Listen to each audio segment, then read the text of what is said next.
নমস্কাৰ বন্ধু বান্ধৱীসকল, স্বাগতম মই লোকেল ইউটিউব চেনেললৈ। প্ৰথমে 25 ছেকেণ্ডৰ এটা ক্লিপ চাই লওকচোন। এমাহৰ ভিতৰতে অনুষ্ঠিত হ'ব অসম আৰক্ষীৰ উপ পৰিদৰ্শক পদৰ লিখিত পৰীক্ষা।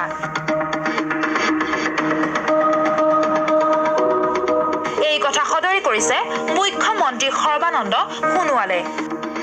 মঙলবাৰে নতুন দিল্লীৰ পৰা উভতি আহিয়েই মুখ্যমন্ত্ৰীগৰাকীয়ে ৰাজ্যৰ মুখ্য সচিব আৰু আৰক্ষী সঞ্চালক প্ৰধানৰ সৈতে এখন গুৰুত্বপূৰ্ণ বৈঠকত মিলিত হয়। এই বৈঠকতে মুখ্যমন্ত্ৰীগৰাকীয়ে সমগ্ৰ পৰিস্থিতিৰ বুজ লোৱাৰ লগতে অহা এমাহৰ ভিতৰতে পৰীক্ষাটো অনুষ্ঠিত কৰিবলৈ বিভাগীয় কৰ্তৃপক্ষক নিৰ্দেশ দিয়ে। তাৰোপৰি কম সময়ৰ ভিতৰতে তাৰ ফলাফল ঘোষণা কৰিবলৈও নিৰ্দেশ দিয়ে মুখ্যমন্ত্ৰীগৰাকীয়ে। Si no le ayuda a la fábrica, el camión no está. Tú me dabas mi saco, me caí al suelo. হয়, ঠিকেই শুনিছে যিয়ে শুনিছে ভিডিঅ'টো, কাৰণ সকলোৱে গমেই পাইছে আজি কিছুদিন পূৰ্বে যে এছআই পৰীক্ষা অনুষ্ঠিত হৈছিল। পৰীক্ষাৰ প্ৰশ্নকাকত ফাদিল হোৱাৰ বাবে পৰীক্ষা আধাতে অনুষ্ঠিত বন্ধ কৰি দিয়া হয় আৰু তাৰ মুখ্যমন্ত্ৰী ডাঙৰীয়া পৰহি নে কালি দিল্লীৰ পৰা উভতি আহি ইয়াৰ তদন্ত নিৰ্দেশ দিছে। লগতে 1 মাহৰ ভিতৰত ইয়াৰ পৰীক্ষা অনুষ্ঠিত কৰিব কৈছে আৰু ৰিজাল্টসমূহ সোনকালে দিয়াৰ বাবে নিৰ্দেশ দিছে উচ্চ পদস্থ বিষয়ববীয়াৰ লগত কালি পৰহি আলোচনা কৰি পেলাই। এতিয়া কথাটো হ'ল, আমাৰ আজি 1.5 বছৰমান আগতে এটা APDCL পৰীক্ষা হৈছিল। ইয়াৰ পৰীক্ষাৰ যিজন এতিয়া APDCL বিভাগটো নিজে মুখ্যমন্ত্ৰীয়ে নিজে চাই আছে, তৎসত্ত্বেও ইয়াৰ ৰিজাল্টবোৰ কিয় দিব নোৱাৰিলে? এই 1.5 বছৰ সকলোৱে ইমান ছ'চিয়েল মিডিয়াত ইমান তাৰ ওপৰত কথা ওলাই থাকে। APDCL ওপৰত ইউটিউবত দৈনন্দিন ইয়াৰ ভিডিঅ' আপলোড হয়। তাৰ পিছতো এতিয়া ৰিজাল্ট দিব নোৱাৰিলে, কাৰণ বহুতো পিছত যেতিয়া ভিডিঅ'বোৰ চালোঁ দিয়ে গম পালোঁ যে কিবা ফিল্ড এছিষ্টেণ্টৰ কিবা কেছ চলি আছিল, কিবা কোনোবাই কেছ দিলে কি হ'ল, কিন্তু সহায়কৰ পৰা আজিলৈকে কেছবিলাকো গম নাপালোঁ। তথাপিতো ৰিজাল্টটো দিব নোৱাৰিলে আজি পৰ্যন্ত, কাৰণ এই বিভাগটো নিজে চাই আছে। এইবোৰ কিয় নাটকবোৰ ভাষ্যমানা কৰি থাকে আপোনালোকে? ৰিজাল্টবোৰ দিব চেষ্টা কৰে, দিব বুলি কৈ দিব পাৰে। আৰু ইয়াৰে নহয়, লগতে ইৰিগেশ্যন হওক, পোষ্টেল হওক, কিমান আজি ইৰিগেশ্যনৰ পৰীক্ষা দিছিলোঁ, আজি হৈ গ'ল 8 মাহ 9 মাহ মানে হ'ল চাগে, ফেব্ৰুৱাৰী মানত দিছিলোঁ নেকি। আজি তাৰো ৰিজাল্ট আজিলৈকে দিয়াব নোৱাৰিলে। আৰু এটা কথা মাজতে লগতে কৈ থৈ দিওঁ, আজি 2-3 মাহ ধৰি দেখিছোঁ যে মুখ্যমন্ত্ৰীৰ একো ভিডিঅ' বা কোনো ছ'চিয়েল মিডিয়াত নিজৰ আপডেট নাই, একো নাই, মানুহজন খা খবৰে নাইকিয়া হ'ল। কাৰণ আজি স্কুল কলেজো বন্ধ হৈ আছে। এতিয়া যদি আমাৰ ঘৰৰ ওচৰত ক'ৰবাত কণ ল'ৰা ছোৱালীকো সোধে নহয় মুখ্যমন্ত্ৰী কোন বুলি ক'লে, আপুনি শুনি আচৰিত হ'ব। পটককৈ টপৰা উত্তৰ দি ল'ৰা ছোৱালীবোৰে বোলে হেমন্ত বিশ্ব শৰ্মা বুলিহে কয় দেখোন। ইয়াৰ যি কি নহওক এইবোৰ কথা বাদ দিয়ক, কিন্তু ৰিজাল্টবোৰ দিব লাগে। কাৰণ বহুতে আশা কৰি পৰীক্ষা দিবলৈ যাওঁ। আমি নিজে পৰীক্ষা দিবলৈ গৈছিলোঁ, ফিল্ড এছিষ্টেণ্ট দিছোঁ, সহায়ক দিছোঁ, বৰষুণ তিতি গৈছোঁ পৰীক্ষা দিব। মনত আছে ফিল্ড এছিষ্টেণ্টত জকাইচুক নে কিবা স্কুল এখনত পৰীক্ষা দিছিলোঁ এবাৰ গৈ পেলাই। ইমানখন দূৰত গৈ বৰষুণ তিতি সকলোৱে যায় ন, এনেকৈ আশা এটা কৰি পেলাই পৰীক্ষাটো ৰিজাল্ট দিব লাগে সোনকালে। আৰু ইয়াৰ এইটোৱে নহয় যে অকল ফিল্ড এছিষ্টেণ্টৰ পৰীক্ষা নিদিয়াকৈ থকা নাই, কাৰণ ইৰিগেশ্যনৰ পৰীক্ষা আজিলৈকে ৰিজাল্টবোৰ নিদিলেই, তাকো পৰীক্ষা দি থৈছিলোঁ, ৰিজাল্ট নাপালোঁ।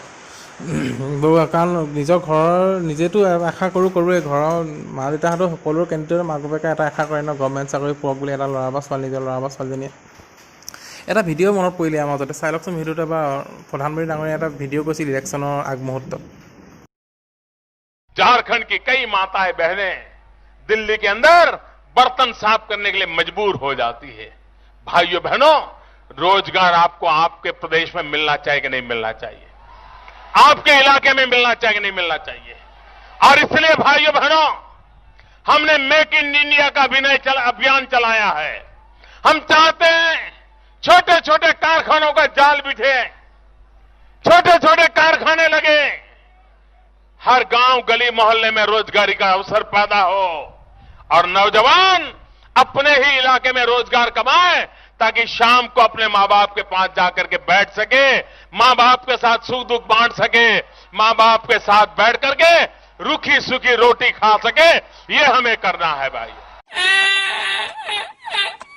সকলোৱে ভিডিঅ'টো এতিয়া শেষত এটা কথা কৈ দিওঁ, আপোনালোকে যদি পৰীক্ষাবোৰ ৰিজাল্ট দিবই নাই বা এপইণ্টমেণ্ট দিবই নাই, পৰীক্ষাবোৰ পাতে কিহৰ কাৰণে কওকচোন? মই যিমান লাগে গম পাওঁ, APDCLৰ ৰিজাল্টে নোলালে, পঞ্চায়তৰ PNRD এইবোৰ যি আছিলে তাৰ কিবা মন্ত্ৰীঘৰৰ মানুহে চাকৰি পালে, কি হ'ল কি নাই এইবোৰ নাই, একো খা খবৰেই নাই।